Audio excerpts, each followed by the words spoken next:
Hey everybody, today's video is going to be on the bullion stitch. The bullion stitch is worked in loops that you're going to be working off your hook. Actually, you're going to be pulling them off one at a time, only for the fact that you're not going to be able to pull them through all at the same time like the stitch should be worked, just because of the manner of how the stitch is going to be a little bit tighter than normal, but you kind of work this stitch like you would be doing a Tunisian stitch. But once you get the hang of the technique of this stitch, it's really not a big deal to work it. A lot of people are very intimidated by this stitch. So I'm going to show you how to work this up. So I'm going to put that back. And all I did was just made a simple chain of, I think about 10. So I chained 10, then I turned, and then I just simply simple crocheted. Okay, in each one of those. So now I'm just going to chain up 2 here.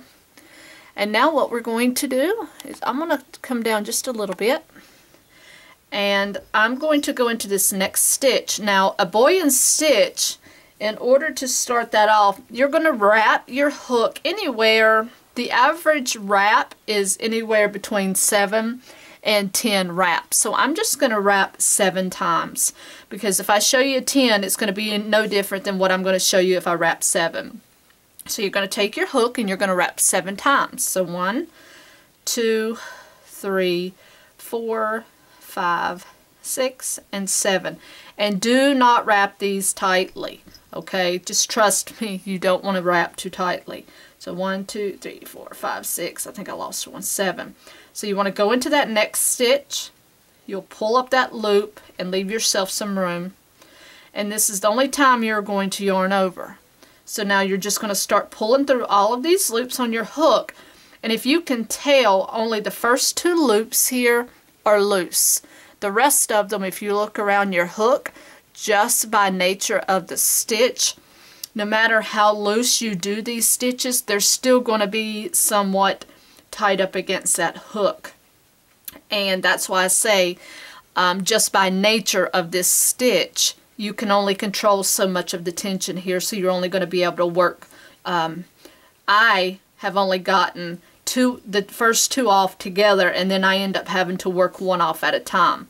So you're going to yarn over and you're going to pull through. So just start working through. So you see I got the first 2 off. Now I end up having to pull down with my fingers from the bottom of those loops, and then I just start working them off 1 at a time. And sometimes I can get 2 in there closer to the end. Like right there, I pulled through all 3. Okay? And then I end up chaining 1 just so I can lock that stitch in there. Alright, that's your first bullion. And then based on what your pattern says, whether you skip a stitch or 2 stitches or go into the next one, that will be up to your pattern. I'm just going to skip the next stitch, and I'm going to spread these out so you can see them. So now you're just going to yarn over 7 more times. So 3, 4, 5, 6, and 7.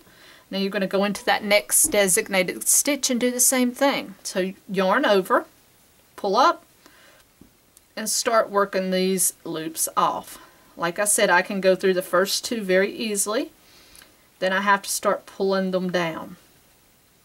Just like this. Okay? And you may have to scooch some back to get a hold of them, like I do.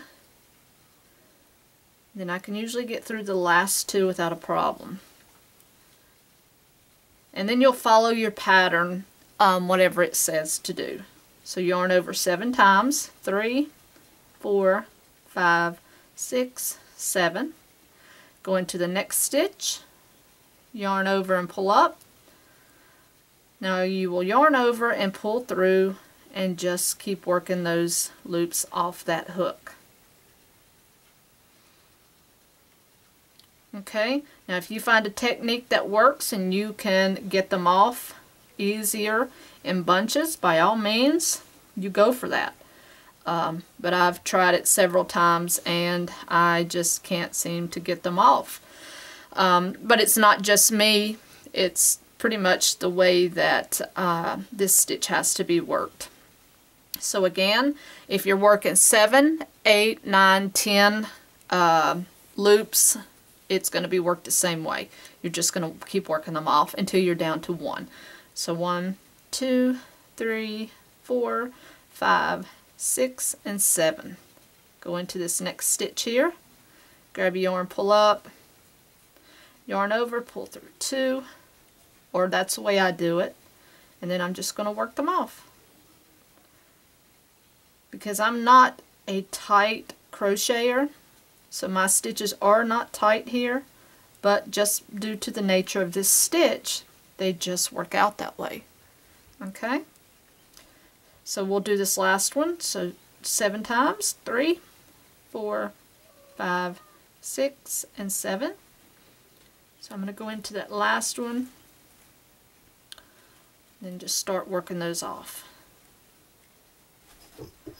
Okay, and if you're working a pattern with this stitch, you will just follow your pattern. Well, I lost that one. Let me yarn over and do that one more time. 3, 4, 5, 6, 7. And sometimes you will find that that will happen very easily. You will lose that loop. Don't get upset with yourself if that happens. That happens to me quite a bit with this. It's not unusual. This stitch you have to be very patient with. It's not a very fast stitch. Okay, so again, if you're working with a pattern that includes the bullion stitch, it will teach you how to move up, which stitches to go into, depending on if you skipped a stitch in between, which I did here. Okay, I did skip a stitch in between, but here I did not. Okay, and if you don't skip a stitch in between, you see it's going to give you more of a curved effect. Okay, and you can make some really beautiful flowers with a bullion stitch. I may do one of those in a tutorial for you, but that's really all there is to the bullion stitch. Okay, so I hope I made this stitch a little less stressful for some of you, and until next time, happy hooking.